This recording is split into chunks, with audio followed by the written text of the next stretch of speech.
So I've just had my new wall chart arrive and I wanted to unpack it with you. I've not looked at it properly yet, just took it out of the packaging. And this is what you get in there. Let's take those off. Wall chart itself, I think it's a really good size. Not too wide for the fridge, I don't think, which is where I'm going to put it. I like this got a Monday start, which for me really works for me. I'm not a Sunday start girly, but bear in mind if you are, this may not be the one for you. Space for your week, you've got your days there, Monday to Friday, which I like is kind of my work week, and then the weekends together, which I like again.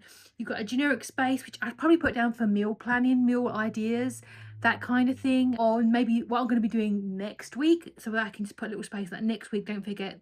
And then a general to-do list in the hopes that I'll actually end up doing any of it. This has definitely served my purpose. Also in there you get some other bits as well. You get a selection of pens. You've got a magnetic holster there, which I guess you could put your eraser in if you wanted to.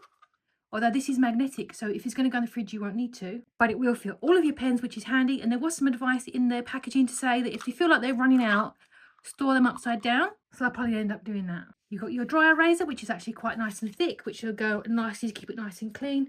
And I'd probably just give it a damp cloth every now and again. And then you've got some fun magnetic kind of stickers, but they're metal. They're magnetic, so they're going to stick to it really nicely. That you got a birthday present there, so maybe on a certain day you want a birthday to stick out, you put your birthday on there, appointments and things like that. I think that's kind of cute. We've got a cat, so that's nice. And a satisfying peely, lovely. Let's pop it on the fridge. And there we go. I removed the sticky back and it's now stuck to the fridge, and I've got all my magnetic guys there. I'm all set up. I'm ready for the week. I'm going to be starting putting things on it now. It feels really nice. It's a good size. I think there's plenty of space to put on there what's happening with people in your household, and a nice bit of blank space. So overall, I think it's a really nice little way to get organised. It's good that it can go on the fridge or a wall as well, so it's pretty versatile. Yeah, top marks.